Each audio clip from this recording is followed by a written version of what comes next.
Boa noite, irmãos! Agora vai ser realmente uma excelente noite. Poxa, que especial, a gente está muito feliz pela oportunidade de estar junto com vocês, feliz e grato pelo convite aí do corajoso Messias. Nem sabe o que eu vou falar, mas colocou eu nessa fria aqui. A gente está muito grato e muito grato pela iniciativa de vocês, né? Assim, puxa, eu fiquei bastante impactado quando eu cheguei aqui e vi a excelência das coisas, a maneira como vocês pensaram em cada detalhe, fizeram com muito zelo mesmo. Puxa, eu fiquei quebrado, assim, né? Só no reino de Deus. Estava até falando para os irmãos, né? Eu tenho 25 anos de casado, sei que não parece, né? Parece que eu tenho mais, parece que eu sou mais velho. Mas a gente tem 25 anos de casado e a gente veio para o reino com 4 anos de casado, né? A gente morava junto, uma vida totalmente bagunçada, um casamento completamente destruído. Não sei nem porque a gente não tinha separado ainda, para ser bem sincero.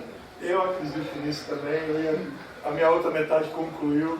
Eu só consigo acreditar que Deus tinha planos para as nossas vidas e por isso Ele já estava cuidando até antes da gente conhecê-lo profundamente, né? Então, para quem não me conhece, meu nome é Miqueias. Para quem me conhece também é Miqueias. Essa aqui é minha esposa Andréia, minha digníssima amada, que tem nos suportado aí ao longo desses 25 anos. A gente vai passar 1h20, né, Messias? Você falou, né? Aí, né? A gente vai passar um tempo juntos aí na Palavra de Deus. Muito obrigado, irmãos. É uma alegria para nós. Pode sentar, amor, daqui a pouquinho eu te chamo para me ajudar. A parte mais fácil eu falo e as mais difíceis para te chamar. Bom, a gente... Essa aula, para vocês entenderem, vou ficar na frente. Essa aula, para vocês entenderem, ela é fruto de uma série de 5 aulas que a gente passou com os irmãos do nosso diaconato, né? Então nós temos um grupo bem grandinho também de casais lá no nosso diaconato e a gente, ao longo dos últimos meses do ano, o último semestre do ano passado, nós tivemos uma série de 5, 6 aulas, depois terminamos com um jantar bem gostoso também. A esposa preparou uma refeição deliciosa lá para nós. E eu vou tentar sintetizar essas 5 aulas aí em uma só, né? Então, evidentemente, não vai dar para entrar tão profundamente em cada ponto, mas eu também não gostaria de deixar de falar desses pontos, porque particularmente me ajudou muito também pensar nessas coisas. Eu sei que ajudou outros casais também, que vieram expressar a gratidão, né? Mesmo no tempo que a gente esteve lá, expressaram as mudanças, as decisões que eles tinham tomado. E a minha oração é que Deus use também esse momento para a glória dele, para que o nome dele seja edificado através dos nossos casamentos. Amém? Vou fazer uma oração também. Deus amado, Pai Todo-Poderoso, muito obrigado, Pai, por fazer parte do teu reino. Momentos como esse só são possíveis por causa do Senhor. Obrigado por o Senhor ter nos chamado, Pai.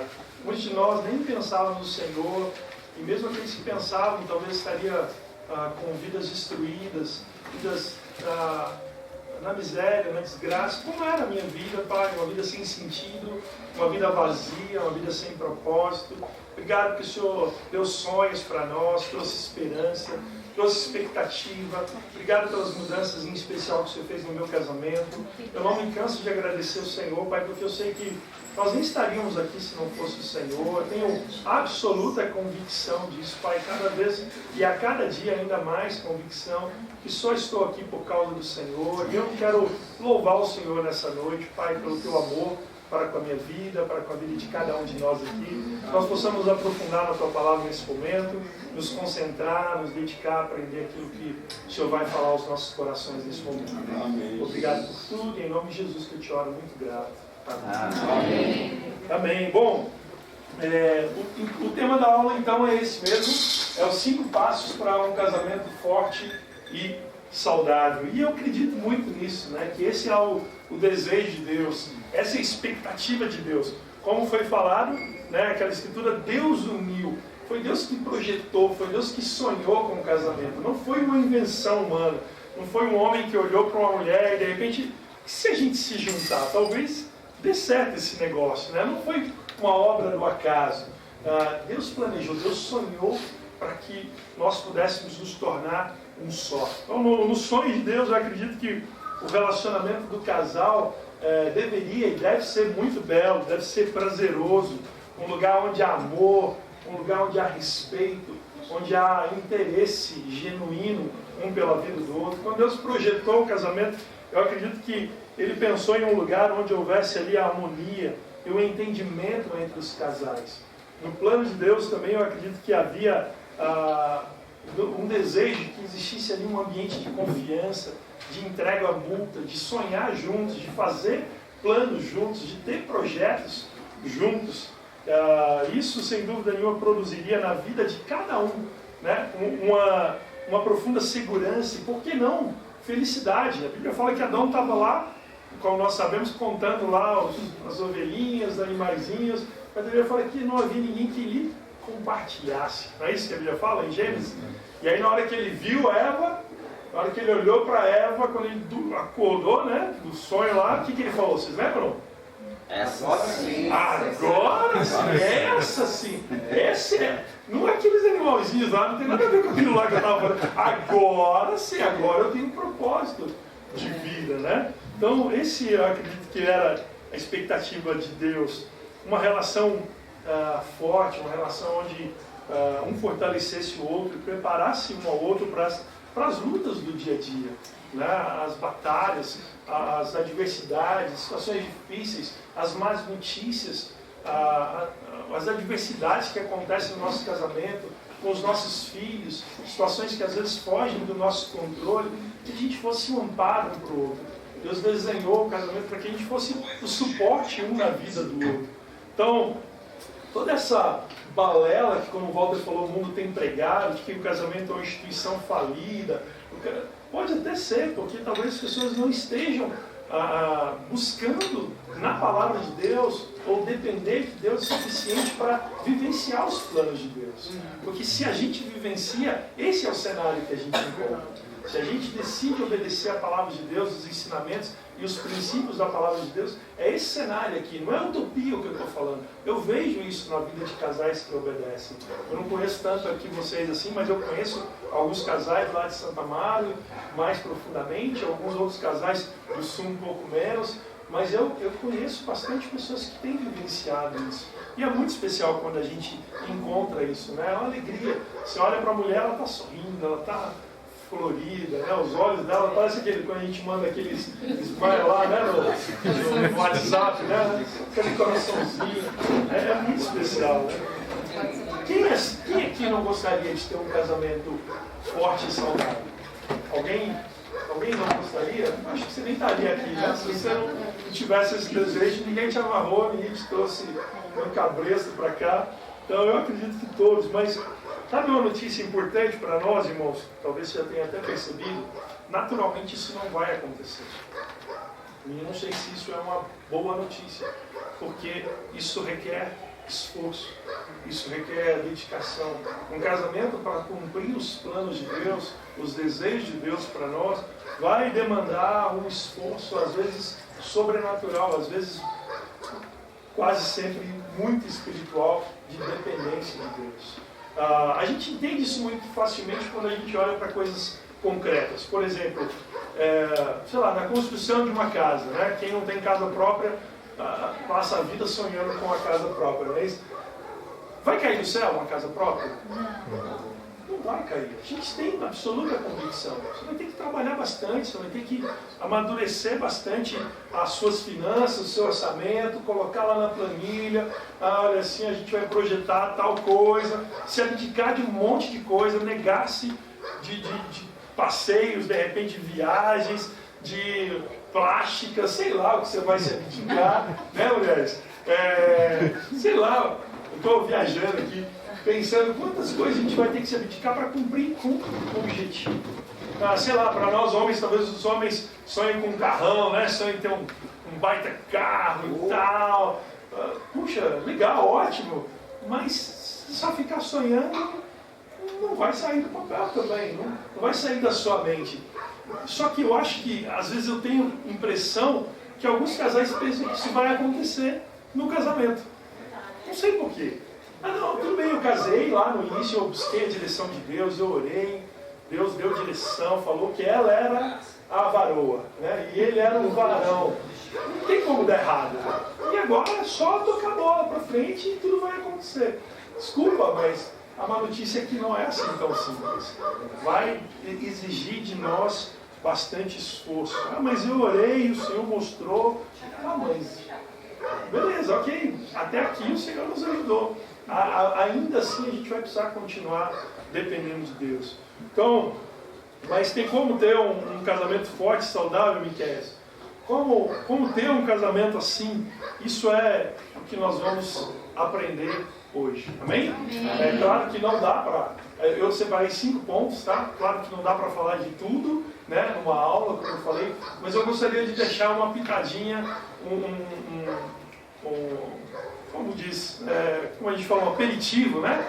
Um aperitivo para que depois vocês possam continuar essa aula em casa. Então, por favor, anotem os pontos e depois eu gostaria que vocês conversassem com o casal sobre o que vocês aprenderam aqui, as decisões que vocês estão decidindo tomar juntos. Amém? Amém. O primeiro ponto desses 5 passos para um casamento saudável é comunicação. Vamos ler juntos Gênesis capítulo 2, versículo 24. É praticamente a mesma escritura que foi lida. Gênesis 2, versículo 24. Só que lá no Antigo Testamento, a original, nós lemos Mateus 19, né? Foi isso, Mateus 19, né? Foi. E agora a gente vai ler o original dela.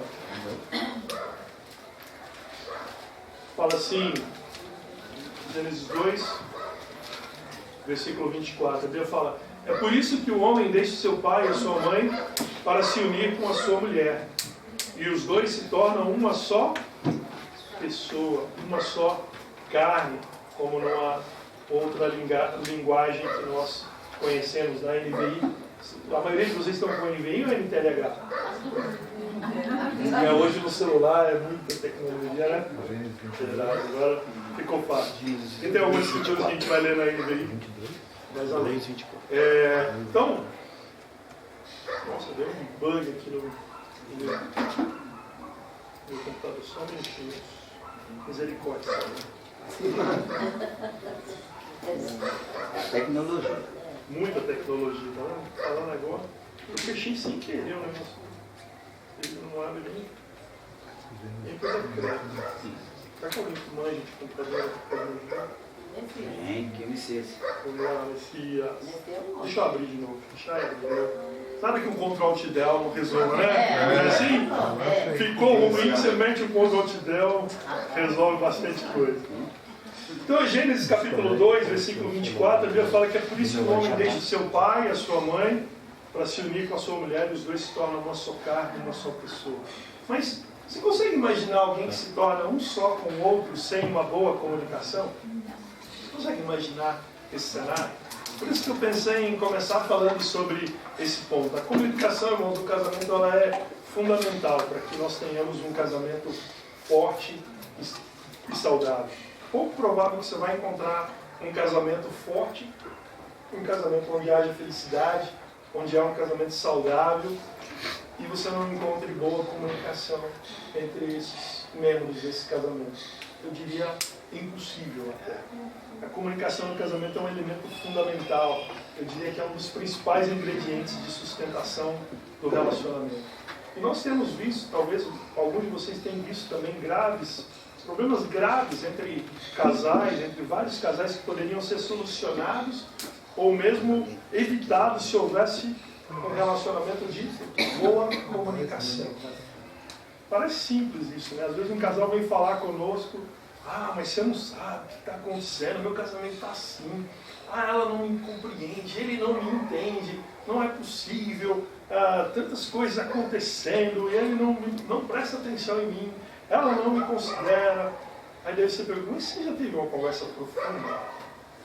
Com vulnerabilidade, com respeito, com abertura, com transparência, com amor, com fé, com visão, com amizade? Ah, não, eu falei, sabe? Tem uma hora lá que a gente estava se arrumando, a gente estava atrasado. Eu falei: você nunca me espera. Né? você nunca me entende. Então ele só fica aí, você se arruma rápido, né?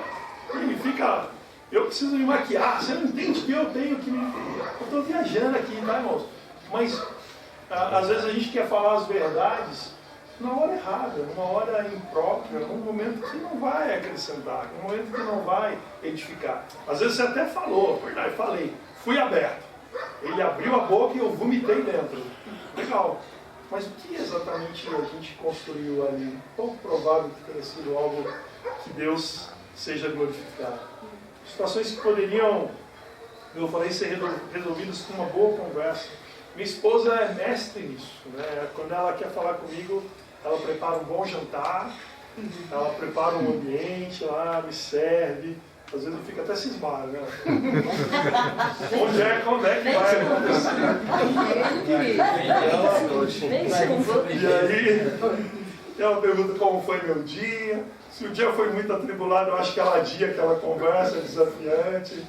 E se o dia foi bom, estou feliz, tá? Então agora a gente vai ter aquela conversa lá profunda, difícil.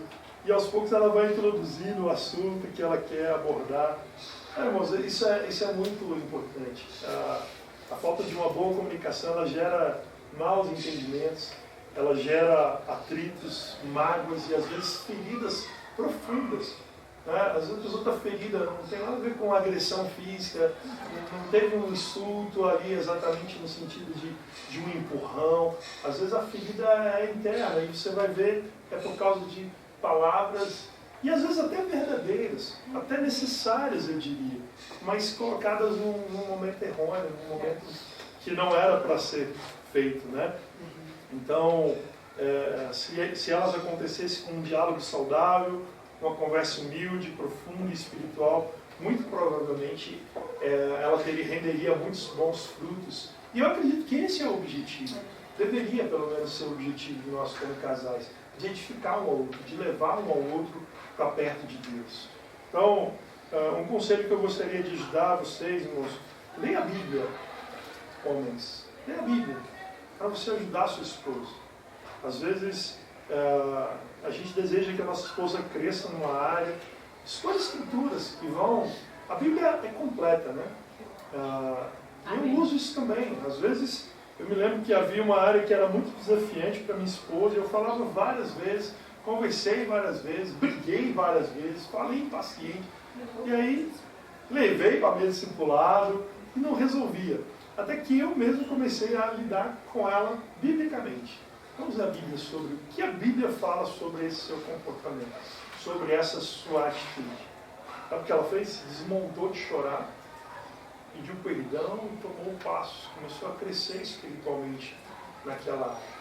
Então, eu gostaria de dar esses conselhos. Na Bíblia a gente usa às vezes a Bíblia para pregar, né? Como eu estou usando aqui, para fazer bem-vindo, para fazer ceia, para fazer oferta, para encorajar os irmãos do ministério que nós lideramos, para passar tempo com os irmãos em parceria de discipulado. A gente usa a Bíblia para tudo.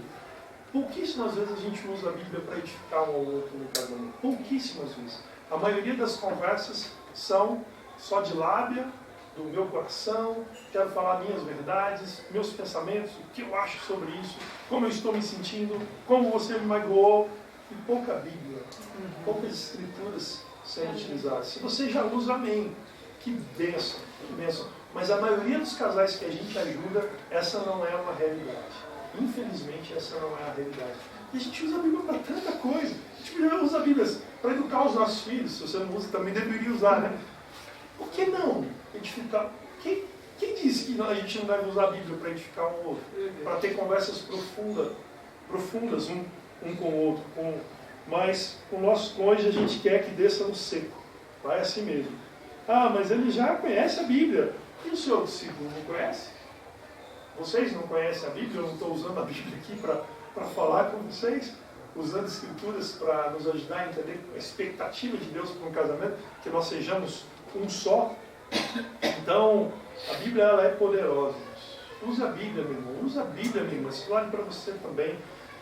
A Bíblia é poderosa e ela corta. Amém? Amém? Nós não podemos esperar que uma boa comunicação profunda e espiritual no nosso casamento surja do nada, surja sozinho. É necessário tomarmos medidas fortes a gente se concentrar, ser consciente para promover essa boa comunicação dentro do nosso casamento. A gente deve dedicar tempo, separar tempo, momentos especiais para longas e calmas conversas. Todo casal que a gente tem parceria de discipulado, eu pego muito no pé. Quando é seu tempo de casar? De novo, a gente tem tempo para tudo nesse mundo. Mas a gente arranja desculpa para não ter tempo com a esposa. Ah não, aquele irmão, quarta-feira minha igreja em casa, terça-feira, não sei qual dia que se reúne com sua igreja em casa. Que ótimo, que bênção que você é zeloso com o reino de Deus. Amém, que incrível. Mas e sua esposa? Eu falo para a gente cuidar da nossa esposa como Cristo amou a igreja. Meu irmão, você não consegue ter tempo com sua esposa, está longe de amar Cristo. Está longe de como Cristo amou a sua igreja. Está distante, está um universo de distância. Não dá para a gente dar essa desculpa. A expectativa de Deus é que o nosso principal ministério como homem seja a nossa esposa, seja a nossa família, seja a nossa casa. Amém, Maria? Amém. Eu sei que às vezes vai descer meio assim, viu? Vai descer meio atravessado aí. Mas é bom, espero que seja bom. Espero que isso ajude a gente a refletir como homens, porque o que eu falo para vocês, eu falo para mim também. Como eu falei, eu tive essa aula com os irmãos e eu também fui me desafiando. Eu cresci bastante passando essas aulas aqui. Isso ajuda bastante, né? Porque quando você está falando para o outro, você tem que olhar para você. E aí, como é que eu vou pregar para você se eu não estou fazendo? Então, é muito bom estar aqui. Para mim também é muito bom rever essas coisas, recordar essas coisas que eu falei para os irmãos. Então, nós não podemos esperar que isso venha por osmose, venha por acaso. A gente deve dedicar tempo e separar momentos especiais. É assim que se aprofunda o relacionamento e se cultiva a abertura, confiança. É assim que muitos assuntos são tratados. E como eu falei, evita desentendimentos, atritos futuros, porque quando vem a dificuldade, você está tão lindo, você está tão próximo, que aquilo fica tão pequeno. Vamos ver a situação aqui, então. Você está tão junto, né? Tão conectado um com o outro, tão um com o outro, que fica pequeno. Mas quando você está distante, né, um do outro, qualquer coisinha pequena vira fim do mundo, acabou o mundo. Aí depois você olha para dentro, mas era só isso? O ponto era só esse? Não, o ponto é que a gente estava distante. E aí a gente não conseguiu lidar da maneira como nós deveríamos lidar com aquela situação que de fato era pequena, né? E esses tempos aproximam e fazem os participantes da vida um do outro. A gente participar, a gente sentir a dor, a gente tem empatia. Minha esposa tem uma empatia enorme por mim, eu fico muito grato por isso, irmãos. Ela sente a minha dor, as minhas dificuldades no trabalho. A gente está tão próximo que ela consegue, às vezes, me dar conselhos de situações no trabalho. Ela enxerga as coisas lá no trabalho para me dar. Eu brinco com ela que ela é minha coach. Eu não preciso de coach, viu, meu amigo coach? Eu tenho uma coach pessoal em casa. Nunca estudou no sentido de coach, psicologia, nada, mas tem uma sabedoria de Deus que é um negócio impressionante. A gente pode aproveitar muito ao outro, irmãos. É um presente. O casamento é um presente de Deus. Amém? Amém. Então, nesse relacionamento a gente deve buscar alcançar um bom nível de conhecimento do cônjuge, conhecer os seus gostos, suas necessidades, suas dificuldades, o que desperta a ira, o que desperta sentimentos negativos, qual a brincadeira que ele não gosta, qual a dificuldade, qual a opinião que não é boa que eu dei, que não vai edificar. Enfim, essas coisas vão acontecendo a partir do momento que a gente está conectado um com o outro. Quais são os nossos alvos? Então, assim como construir uma casa dá trabalho, amém? Mas conhecendo bem um ao outro, nós podemos evitar muitos conflitos e ser canais de bênção e de suprimento de Deus na vida um do outro, amém? Amém. Nós vamos para o segundo passo. Isso dá uma aula, né? Mas a gente tem que ir para o segundo passo. O segundo passo é relacionamento com Deus. A Bíblia fala em Salmo 127, versículo 1. Vamos ler juntos essa escritura. Ela é bem conhecida. Talvez nós sigamos até citá-la de cor. Salmo 127, versículo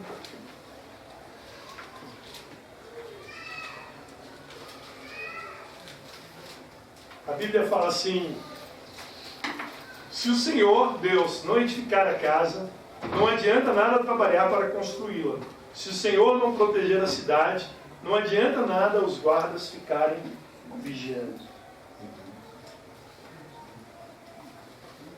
Quem aqui nunca leu essa escritura? Ninguém? Uau, que incrível! Mas a minha pergunta mais profunda é a outra. Isso é uma realidade na nossa vida? Essa escritura é uma realidade no nosso casamento? Quando você olha para o seu casamento, realmente o Senhor é aquele que edifica a sua casa? O Senhor é aquele que protege? Claro que sim, que é. Você até me ofende com uma pergunta dessa. Imagina que o Senhor não é minha casa. Você está me ofendendo fazendo uma pergunta dessa. Lógico que o Senhor é o construtor da minha casa. Bom, deixa eu dizer algo para nós, irmãos, para vocês em especial. 92% das pessoas, no último censo, já faz bastante tempo, talvez esse número deve ter caído, mas 92% no censo de 2010 das pessoas entrevistadas pelo IBGE se declararam cristãos. Sabe o que é isso? Uma pessoa que dizia que Jesus Cristo era o Senhor da vida dela. 92% das pessoas diziam que eram cristãos. Você acha que realmente, olhando para o nível da nossa sociedade, com muita misericórdia, mas olhando para o nível de relacionamentos que a gente vê na nossa sociedade, inclusive olhando para o nível de divórcio que nós temos, você acha que 92% das pessoas são cristãs? Se intitular cristão, dizer que Jesus Cristo é o Senhor é uma coisa, né? Vivenciar o cristianismo, pagar o preço para se obedecer à palavra de Deus é outra, infinitamente, completamente diferente, distinta. Eu vou fazer uma pergunta para você aferir, aí fazer um comparativo, se Deus realmente está sendo o Senhor da sua casa, do seu lar. Porque eu vou dizer com muita convicção, irmãos, jamais nós vamos ter um casamento forte, um casamento saudável, se o Senhor não estiver no centro das nossas vidas. Jamais. Não há a menor possibilidade disso acontecer. Eu não me iludo com nenhum casamento. Às vezes eu vejo um casamento de um vizinho, um colega do trabalho, isso parece mil maravilhas, né? Você começa a ter uma conversa um pouquinho mais profunda, fala, caramba, é briga, é xingo, é adultério, é mágoa, é desunião, puxa vida. Então eu já não me iludo mais com as fachadas. Eu já passei dessa fase. Estudando a Bíblia com mais de 100 casados ao longo desses 21 anos de cristão, eu não encontrei um que tivesse um casamento que me inspirasse, que não agradasse, que esse casal não estivesse agradando a Deus, que eles não fossem um casal que estivesse próximo de Deus. Não tem como. Eu falo isso com muita convicção. Mas para a gente aferir, porque às vezes a gente pode pensar que estar na igreja é sinal de que Deus é o centro do nosso relacionamento, a minha primeira pergunta é: vocês ofertam? Não precisa responder, tá bom? Só pensa. Vocês ofertam? Deus é realmente o centro da sua vida? Lembra? A pergunta inicial era essa. E aí a segunda subpergunta dentro dessa é: vocês ofertam? Vocês como casal, vocês ofertam? A segunda pergunta é: quanto tempo, ou melhor, quantas vezes vocês oram juntos por semana?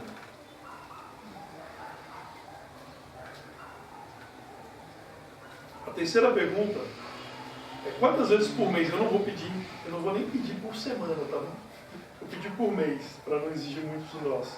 Mas quantas vezes por mês vocês sentam para ler a Bíblia juntos, ou para confrontar um ao outro, ou ainda para inspirar um ao outro, para encorajar um ao outro biblicamente, para desafiar um ao outro, para chamar um ao outro para perto de Deus espiritualmente? Quantas vezes? Qual que é a frequência? A gente fez semana passada. Tá bom, mas antes da semana passada, quantas vezes vocês fizeram isso?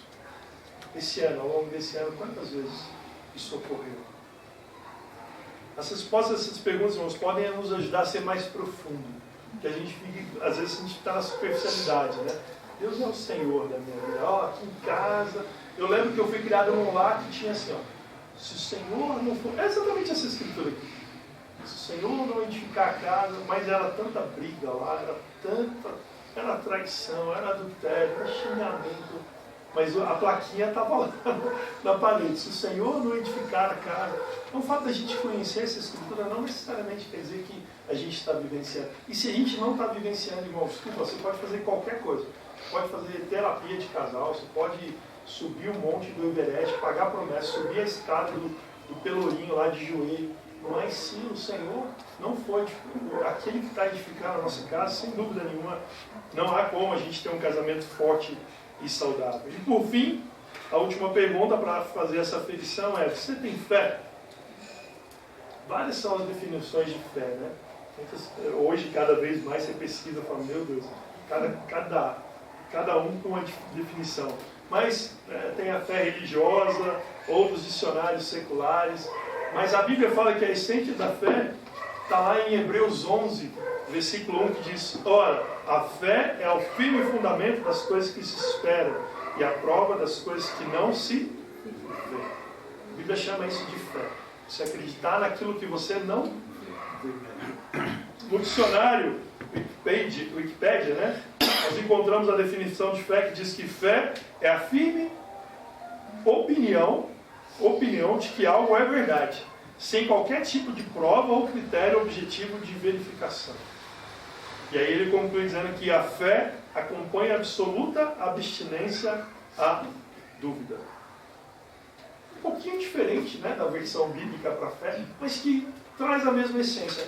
Fé é acreditar naquilo que você não vê. Não precisa ter prova, não é concreto. Não, se isso é, não é difícil acreditar que esse celular existe, né? Eu estou vendo, não demanda fé. Agora, acreditar que ele tem crédito, aí é uma outra história, né? Você vai demandar de você ter fé. E pensando nessa questão de fé, a Bíblia fala que, em Hebreus 11, versículo 6, que ninguém pode agradar a Deus sem fé. Sem fé é impossível agradar a Deus, numa outra versão. Porque quem vai a Ele precisa crer que Ele existe e que recompensa os que procuram conhecê-lo melhor. Você tem fé pelo seu marido? Você tem fé pela sua esposa? Você tem fé de que ela vai ser uma mulher de Deus? Você tem fé que o seu casamento pode brilhar diante de Deus? Pode ser uma inspiração para as pessoas que não são cristãs? Ou mesmo para as pessoas que estão no reino de Deus e podem se inspirar por causa do seu casamento? Os solteiros que vão olhar para o seu casamento e falar: uau, que casamento incrível! Você tem fé que você pode ser usado por Deus para ser uma bênção na vida de outras pessoas? Essa pergunta também ajuda a gente a entender se realmente Deus está, ou o nosso relacionamento com Deus está no centro das nossas vidas. Amém? Vai para o terceiro ponto. O terceiro ponto o terceiro passo é amor e respeito. Nós não vamos ter tempo aqui de ler todo o capítulo de Efésios 5, e ainda que eu acredito que todos nós aqui também já conhecemos, mas eu gostaria de dar esse conselho também. Vocês lerem juntos como casal Efésios 5. Que a gente já fez isso, que bom, que incrível. Faça de novo. A Bíblia é viva e atual, né? Como ela fala lá em... Onde? Hebreus 4, versículo 12. Exatamente. A Bíblia é viva, é atual. É poderosa. E aí, quando a gente às vezes lê uma escritura que você já leu 500 vezes, né? Aí você lê de novo, caramba, agora com um novo contexto, com um novo desafio, com um novo momento. Então eu gostaria de dar esse conselho para vocês. E eu duvido, irmãos, com todas as palavras, pode fazer, duvido. Qualquer casamento entrar em crise, entrar em dificuldade, se o homem e a mulher que compõem esse casal estiver praticando Efésios 5. A mulher praticando a sua parte e o homem praticando a sua parte. Eu desafio você a praticar Efésios 5 e me falar que o seu casamento está ruim. Se está ruim, se há alguma dificuldade, eu não sei. Que bom que eu conheço pouco de vocês aqui, né? Então, ninguém está falando, ele está falando para mim, né? Pouco de vocês me conhecem, eu conheço pouco de vocês, então eu fico bem à vontade. Mas essa tamanho é mais difícil, né? Porque eu já conheço alguns casamentos, o cara, caramba, esse cara está falando para mim, né? Mas às vezes é tão genérico, né? Você está jogando para aquele espírito de trabalho, você nem sabe, a pessoa às vezes está pensando que é direcionada a ela, né? Mas voltando para o ponto, eu gostaria de dar esse conselho para vocês. Eu aposto que, sem dúvida nenhuma, vocês vão, se você está passando por alguma dificuldade, vocês vivenciarem, decidirem o casal, praticar Efésios. Porque lá fala de amor e respeito. Tem até um livro que fala sobre isso, né? Amor é o que ela deseja, respeito é o que ela... Como é que é? Amor é o que ela deseja. E respeito o que É isso aí. É mais ou menos isso, né? Precisa, né? E é interessante isso, né? Porque por que o homem precisa mais de respeito e não amor? Porque é quase que natural, né, da mulher amar. Ela tem esse dom dado por Deus. Deus deu eu sempre falo isso para minha esposa: você é a alma da nossa casa. Se a minha esposa está amorosa, se ela está harmoniosa, a casa assim flui com a leveza, com a... Deus deu esse dom para vocês, é uma dádiva que Deus deu para vocês. E nós necessitamos, por outro lado, do respeito, né? E já não é um dom nosso ser amoroso. Deus chamou a gente para esse nível de desafio, de nós amarmos, né? Normalmente o homem ele é egoísta, né? Que é o amor a si mesmo, né? O egoísmo é isso, né? Você amar a si mesmo. Eu penso no meu lazer, no meu descanso, na minha necessidade, nos meus sonhos, nos meus objetivos, nas minhas conquistas, meu. E aí a Bíblia vem e desafia a gente, como eu falei em Efésios 5, que nos chama a amar a nossa esposa como Cristo amou a igreja. E o que ele fez por ela? Deu a vida. Deu a sua vida. Meu irmão, isso me desafia tanto. Quando eu leio isso aqui, ó, atravessa assim, o meu coração, porque não é natural. Eu amar minha esposa como Cristo amou a igreja? Não, isso demanda muita atenção, demanda eu estar muito atento, demanda eu me conectar muito com Deus para conseguir ir para esse nível de amor. Então essa escritura fala dessas duas necessidades básicas, do homem e da mulher, e ao mesmo tempo fala de uma forma para um crescimento forte e saudável para um casamento.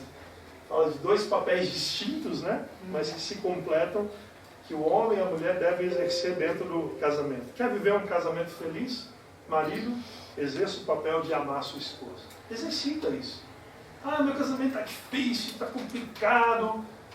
Como que você está amando a sua esposa? Ela se sente amada? Se ela tiver um tempo com uma irmã, ela fala assim, meu marido me ama pra caramba.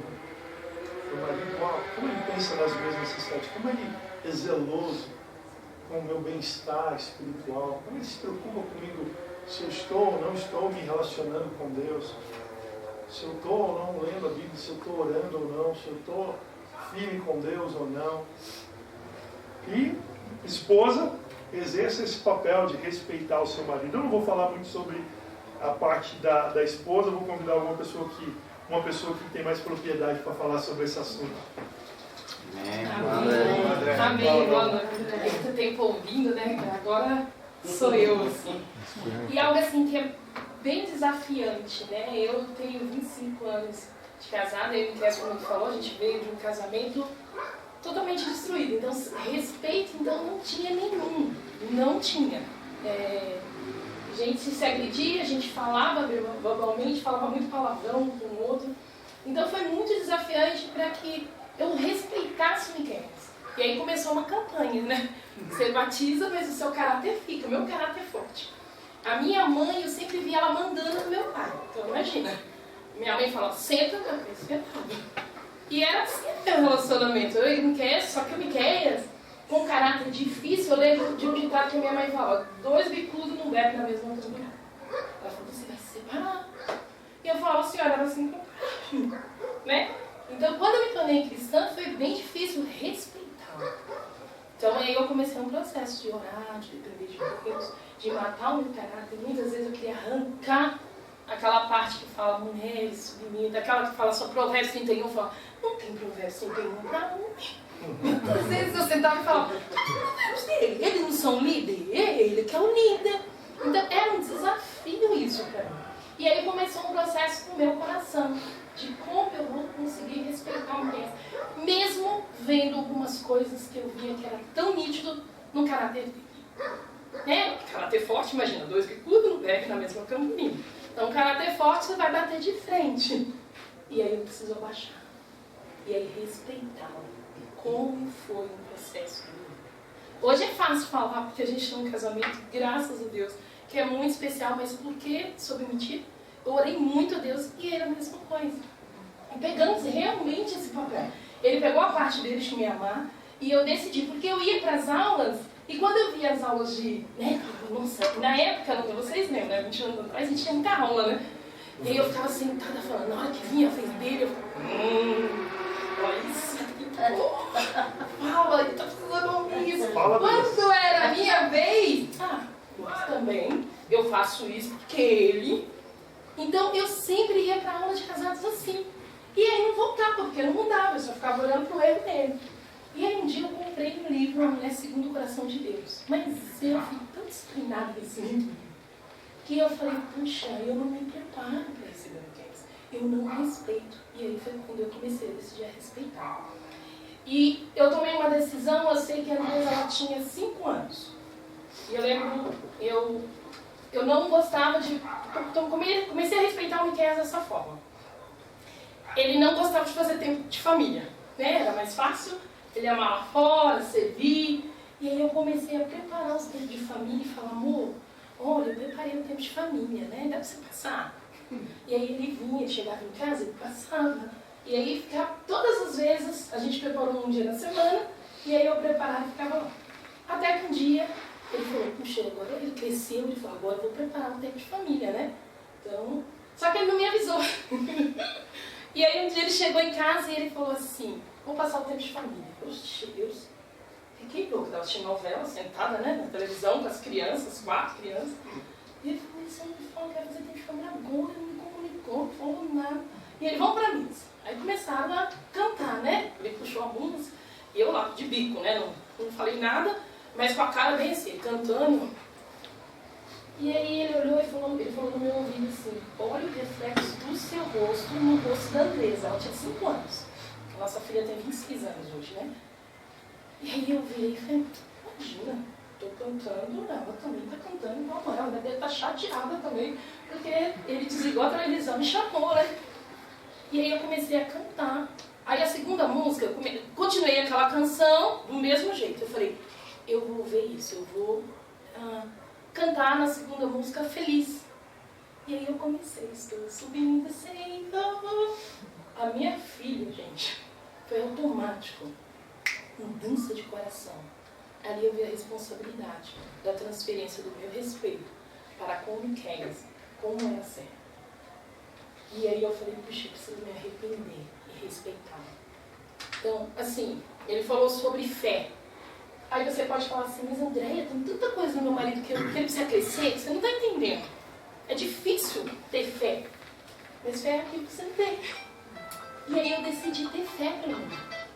E mesmo assim, respeitá-lo de todo o meu coração. Porque eu sei que Deus ia abençoar. E aí eu comecei a ir para as aulas, não mais pegando as aulas para o Miqueias, mas pegando para mim. E eu falei, eu vou crescer e mudar. Então, mulher, você respeita. Quando o homem ele é respeitado, então o que eu fiz? Eu preparei os meninos, ó, para você, vai chegar um rei em casa. Então a gente vai receber. Aí um ia lá, colocava o chinelo, o outro ia lá, fazia um suco. E aí ele começou a fazer. Será que ela bateu a cabeça? E eu comecei a respeitar. O que ele falava, não falava mal dele. E você pode pegar os meus 4 filhos. É não mesmo. Porque os seus filhos escutam tudo. Eles enxergam tudo. Então, se eu falasse mal do Miqueias, muitas vezes eu ia pro tempo discipulado, eu abria meu coração, chorava, chegava em casa. Nossa, seu pai... Nunca passei isso para os nossos filhos. Por quê? Porque eu queria que a Andresa respeitasse. Um dia, o marido dela. Os meus filhos se sentissem respeitados pelas esposas. Como isso é importante para os homens. Mulheres, quando você respeita o seu marido, ele te devolve de volta. Ah, André, você não entende. Você não conhece meu marido. Gente, você não conhecia o meu marido. É um milagre de Deus o que a gente tem construído hoje. Amém. Foi duro, não foi fácil, muito choro. Muitas vezes eu ia para o chuveiro, ligava, chorava o que eu tinha que chorar, falava com Deus, respirava, preparava o jantar,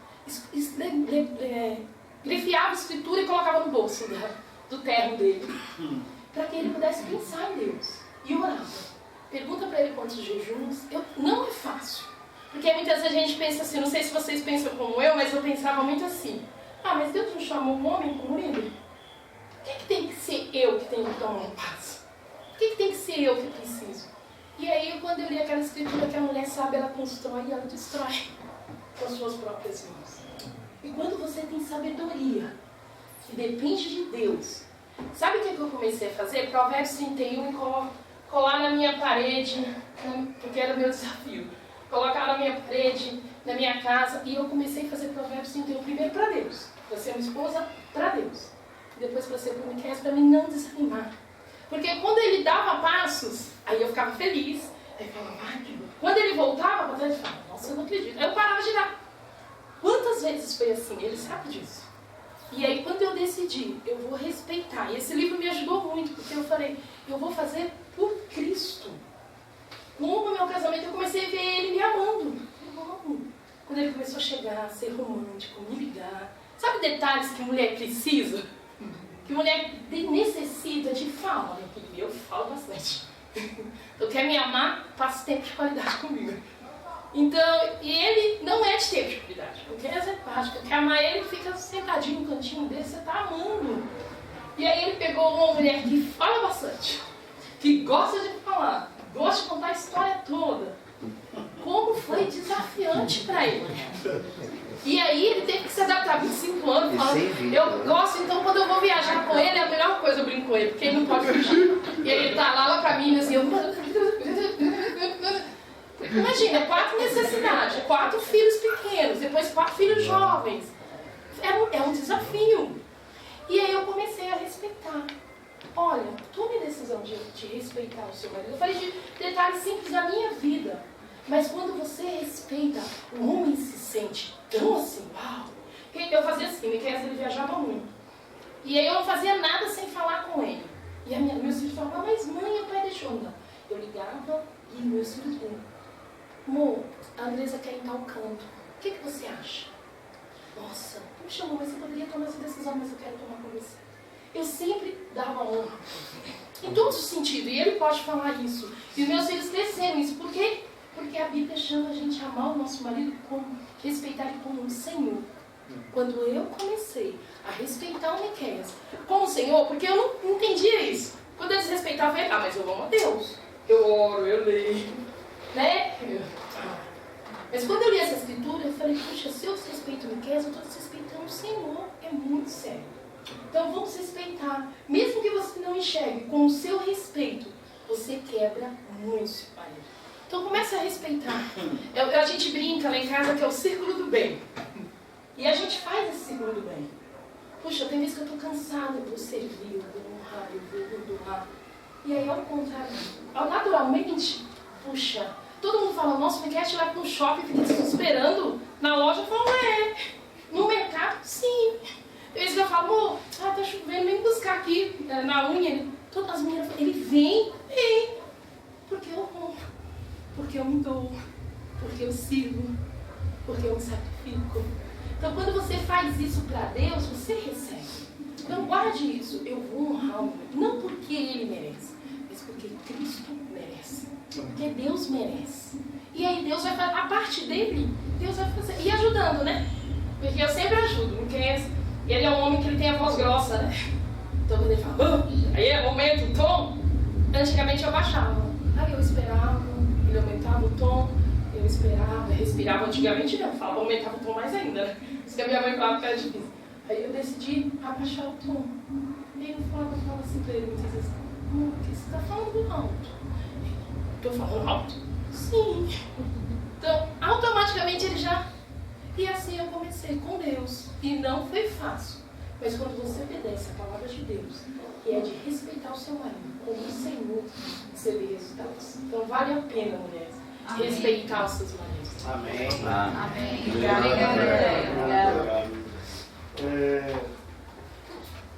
Na verdade existe Provérbios 31 para os homens, só que Deus mudou lá para Efésios 5. Eu acabei de falar para bom? Se encontra lá em Efésios 5, Provérbios 31 dos homens. Vamos para o quarto ponto.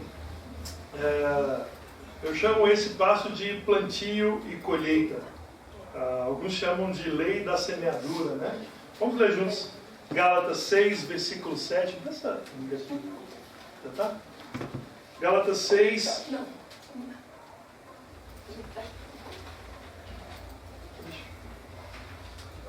Vamos ler o versículo 7 e 9 de Gálatas 6. A Bíblia diz assim: não se engane, ninguém zomba de Deus. O que uma pessoa plantar é isso mesmo que colherá. Se plantar no terreno da sua natureza humana, desse terreno colherá a morte. Porém, se plantar no terreno do Espírito de Deus, desse terreno colherá a vida eterna. Não nos cansemos de fazer o bem, pois se não desanimarmos, chegará o tempo em que faremos a colheita. Assim, irmãos, eu acredito que tudo na vida é uma questão de semeadura. Isso é em muitas áreas da nossa vida. Nas áreas de, sei lá, você quer falar uma língua, né? Você tem que plantar. Demanda dedicação, demanda você passar tempo se aperfeiçoando, lendo livros, estudando, fazendo tarefas, fazendo atividade. E eu acredito muito que Deus trabalha com esse princípio da semeadura. Deus é justo, né? E se existe uma verdade no mundo, uma única verdade, apenas uma, eu diria que é essa. Que a gente colhe aquilo que a gente planta. Sim, é isso mesmo. A lei da semeadura, ela é uma verdade inegável. Não só porque está na Bíblia, eu vejo isso na realidade, nos fatos, né? Mas também porque está na Bíblia, que a Bíblia é verdadeira. Mas quem planta arroz, colhe. Quem planta arroz? Colhe arroz. Colhe arroz. Quem planta feijão, colhe. Quem planta melancia, colhe. Não, quem planta semente, colhe melancia. Semente da melancia. E é claro, né? Só para oxigenar seu cérebro aí. Então, quem planta amor, colhe amor, irmãos. Quem planta harmonia, quem colhe harmonia. Quem planta ódio, colhe ódio. E por aí vai, é assim com tudo na vida, né? E como somos nós que plantamos a semente da nossa vida, a dura e cruel realidade para alguns de nós é que o único responsável por aquilo que nós colhemos somos nós mesmos. E às vezes até as coisas que você está colhendo, porque você lá atrás aceitou, talvez atrás você foi conivente, que lá atrás você não colocou o padrão de Deus no seu casamento, você não lidou espiritualmente como deveria, você não foi aberto, você não foi vulnerável, às vezes você não ajudou como você deveria, você não foi profundo como você deveria, você não buscou ajuda como você deveria, não sei, em algo você pode estar colhendo. Se você está colhendo desunião, você está colhendo desarmonia, porque lá no passado talvez você tenha plantado isso, porque você plantou isso em algum momento lá atrás. É a lei da semeadura, e nós não temos como fugir disso. O que você está plantando no seu casamento hoje? O que você está colhendo hoje? O que você está plantando hoje, você não vai colher hoje, né? Você vai colher futuramente, amanhã. Você está colhendo coisas boas? Parabéns! Que bênção! Maravilha! Louvado seja o Senhor! Porque provavelmente você plantou coisas boas no passado. Parabéns! Mérito seu mesmo. A gente, né, decide fazer a vontade de Deus, decide se negar. Que bênção que o Senhor está abençoando! Que legal! Mas, se você está colhendo situações difíceis, desafiantes, tempos difíceis, parabéns, foi você que plantou também. Se você não gosta do que está colhendo, olha para trás e veja o que foi semeado. Eu fico muito grato pelas coisas que a gente está colhendo, mas eu sei que se a gente parar de plantar, irmão, a colheita do ano que vem vai ser outra, não vai ser essa. Não tem erro. Ah, não, eu já tenho toda essa história aqui, 25 anos construído. Para, não existe viver no passado. Ah, não, mas eu já dei lá atrás, 10 anos eu dei muito, agora eu cansei, parei, não quero mais. Tá bom, você está colhendo o que você está plantando. Que bom. E com a sua colheita, guarde no seu celeiro, que é isso que você plantou, é o que você está colhendo. Parece duro, né? Mas é o que a palavra de Deus diz. É isso que a Bíblia não dá para... A Bíblia fala, de Deus não se zomba, ninguém engana Deus. Você quer ter um casamento meia boca, com perdão do termo, sendo meia boca? Perdão, você quer ter um casamento top, sendo meia boca? Fazendo as coisas pela metade, dando um pouquinho de você? Não vai ter, Deus é justo. Se você quer ter um casamento incrível, um casamento que agrada a Deus, é assim que funciona. Mas que muita gente tem certa dificuldade de entender que as coisas não acontecem da noite para o dia, né? A Bíblia fala aqui, no versículo 9, não nos cansemos de fazer o bem, pois se não desanimarmos, chegará o tempo certo em que faremos a colheita. Então, o que acontece muito e que eu vejo muitas pessoas fazendo é plantar uma semente hoje e já esperar amanhã. Espero que ela dê frutos amanhã. Não é assim na vida. Você não planta a semente da melancia hoje aqui e colhe melancia amanhã. Ah, mas eu plantei ontem. Tá, mas existe um tempo de maturação, existe adubar, existe regar, existe chover, tem um tempo certo para cada coisa, aí na colheita no tempo certo. Então o que acontece que eu vejo muitas vezes é quando os frutos não vêm, no dia seguinte a pessoa se frustra e desiste daquilo que plantou jogando sal na plantação. Quer saber? Chuta isso aqui, não quero saber mais não vou mais me doar também, porque não colhi o que eu esperava. Legal. É exatamente isso que você vai colher.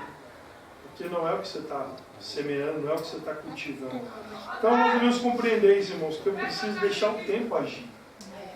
Eu preciso deixar plantar semente, então esperar que ela cresça, dê frutos, ou que vire uma plantação. A lei da semeadura diz que a gente colhe o que é planta, mas nós não colhemos algumas horas depois de ter plantado, nem no dia seguinte, amém? Nós só vamos colher os frutos no outro mês, ou daqui um ano, daqui 5 anos. Tem coisas que minha esposa está colhendo hoje no casamento, no nosso casamento, que ela plantou há 10 anos atrás, há 15 anos atrás. E a Bíblia fala para a gente não desanimar. Tem um segredinho aqui, não desanimar. Por isso que eu preciso ter paciência agora. É só depois colher os frutos. E eu vejo isso, né? A mudança não acontece da noite para o dia em nada na nossa vida. Eu decidi que eu vou falar inglês hoje, amanhã quero colher os frutos. Tá, tranquilo, só que não, né? Não vai acontecer assim. Mas com o tempo eu preciso persistir naquilo que foi plantado lá atrás. Isso se aplica, como eu disse, a todos os aspectos da vida, inclusive ao nosso casamento. Amém? Então, o que você tem plantado no seu casamento? Miquel, eu tenho plantado nada. Ok, se contente em receber nada. Eu tenho plantado indiferença, eu tenho plantado preguiça, eu tenho plantado comodismo. Amém, é isso que você vai colher. Eu tenho plantado respeito, eu tenho plantado gratidão, eu tenho plantado amor, zelo, fidelidade, eu tenho plantado gentileza, lealdade. Você vai colher o melhor de Deus para o seu casamento, amém? Amém. Então semeie o seu melhor, mesmo que seja difícil, mesmo que seja desafiante, decida semear o seu melhor. Dê o melhor de você, libere o melhor de você. E a Bíblia promete, irmão, não sou eu que estou prometendo, a Bíblia promete que no tempo certo você vai colher. Amém? É uma promessa vinda de Deus. Se você não confia que Deus vai fazer isso no seu casamento, que Deus pode melhorar o seu casamento, desculpa, como é que você acredita que Ele vai te ressuscitar daqui a alguns milhões de anos? Que eu não sei quando é que Jesus vai voltar. Não sei. Você não confia nisso, que Deus pode mudar o seu casamento aqui enquanto a vida, que dirá Ele vai te ressuscitar depois de seu corpo cremado, ou tem gente que vai querer ser cremado, né? Quer ser cremado. Seu corpo lá definhando sol, chuva lá, tomando sol e chuva. Mas enfim, cabe muita coisa, mas vamos para o quinto e último passo, amém? Amém. Esse amém foi mais forte, né? Amém está acabando, né? Eu entendi a mensagem. O quinto é prática. A gente tem recebido muito, né, irmãos? Eu fico feliz, como eu disse, ver isso aqui. A gente tem sido muito alimentado, sendo muito instruídos, muito direcionados. A gente recebe aulas, a gente recebe conselhos, a gente recebe discipulado. Eu diria que nós somos a geração que mais recebeu informação. Você liga lá, você está lavando uma louça, né? Minha esposa faz isso, ela aproveita cada coisa que ela está fazendo, ela liga lá no YouTube, aula sobre não sei o quê. Eu vou para o trabalho sempre ouvindo uma pregação, ouvindo uma aula. Tem lá, eu fiz um pacote lá do meu pacote da internet, que é Facebook gratuito. Cara, tem um monte de pregação lá. Eu queria achar o do YouTube gratuito, eu não sei se tem já, mas é muito legal. A gente tem muita informação, que bênção isso. Deus pode ser muito glorificado por meio disso, né? Deixa eu só colocar, ele falou sobre anticolheita aqui, né? E uma coisa que eu dei lá para as meninas e que eu falei, sobre a gente plantar, a gente fala bastante, né? Então, da gente plantar coisas de afirmações, sabe? O homem gosta disso, né?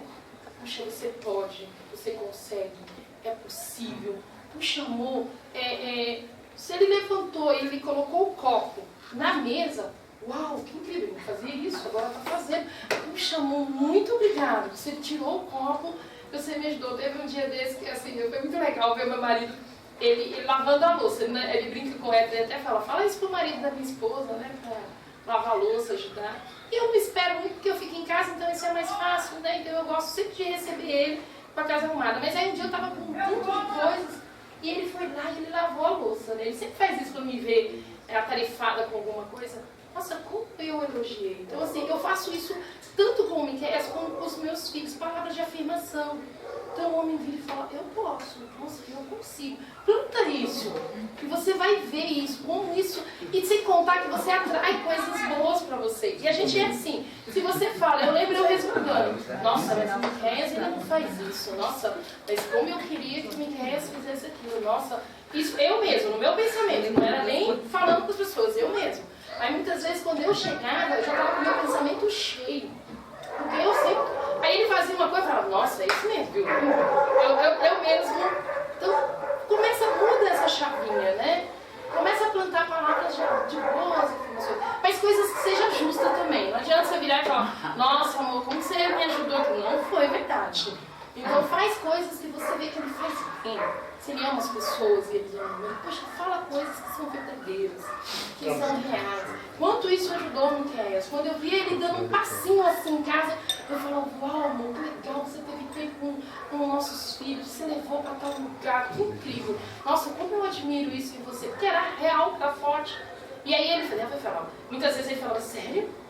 Aí ele falava, pô, vou fazer, né? Acredita em mim, ela confia, ela tá lá. Então isso ajuda, mulheres. Usa a nossa boca para edificar. Nós temos esse poder de edificar, de construir, destruir. Tem mulheres que ela detona o homem, ela acaba com o homem. Tem mulheres que ela levanta o homem, que o homem está brilhando e fala, nossa, que incrível esse homem brilha, ele serve, ele se doa. Mas foi a mulher que está levantando, que está ajudando. Você não precisa aparecer, você pode ficar de cantinho, de lado, deixa ele. Mas por quê? Porque Deus colocou ele como líder. E nós temos, a gente não pensa assim, nosso papel é tão pequeno. Não é. Ele é o líder, mas quem constrói, destrói a gente. Vocês já repararam isso? Ele tem o poder de liderar, mas a mulher tem o poder de destruir. Então, de coisas que vão edificar, né? Então, Amém. quando você pensar numa palavra negativa, eu queria te dar esse exercício. Coloca positivo. Amém. Amém. Obrigado. Essa técnica funciona. Então, por fim, a gente vai para o quinto e último passo, como eu falei, tem a ver com praticar, né? Porque, como eu disse, a gente recebe muitas informações, a gente recebe muitas aulas, muitos direcionamentos, seja nas parcerias, seja em conversa com os irmãos. E aí, às vezes a gente se pergunta, que ainda assim, né? A gente muitas vezes não está vivendo casamentos fortes, saudáveis, felizes. Eu acredito que pode ter relacionado à falta desse quinto e último passo que nós vamos estudar aqui hoje, que é o praticar. Jesus disse em Mateus capítulo 7, versículo 26 e 27, ele disse assim, Mateus 7, versículo 26 e 27. Quem ouve esses meus ensinamentos e não vive de acordo com eles, é como um homem sem juízo, que construiu a sua casa na areia. Caiu a chuva, vieram as enchentes, o vento soprou com força contra aquela casa, ela caiu e ficou totalmente destruída. Eu gosto muito dessa versão da NVI, né? dessa escritura, que diz assim, quem ouve essas minhas palavras e não as pratica, é como um insensato que construiu a sua casa sobre a areia. Caiu a chuva, transbordaram os rios, sopraram os ventos e deram contra aquela casa e ela caiu e foi grande a sua colheita. Amém? Então esse último conselho, esse último passo que eu gostaria de dar é a gente pensar muito sobre isso. Quanto eu estou praticando das coisas que eu recebo?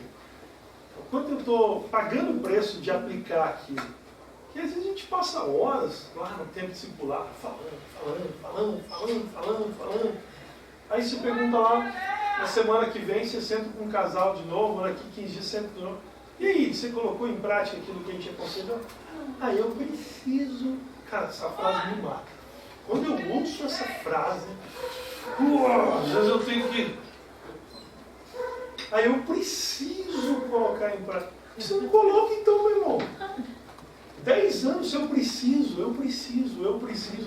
Chega uma hora que fala, meu Deus do céu, como é que vai sair do eu preciso e vai para o eu coloquei, eu tomei decisão, eu pratiquei.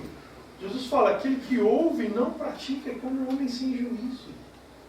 E o contrário também, aquele que ouve e pratica, ele edifica a sua casa. Porque vem os dias maus, né?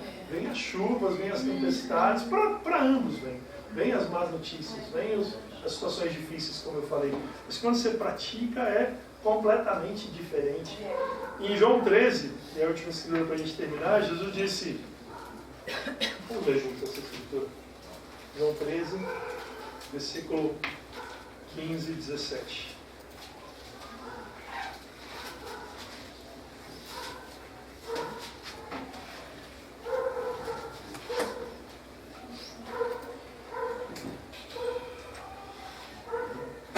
Fala assim, pois eu dei o exemplo para que vocês façam o que eu fiz.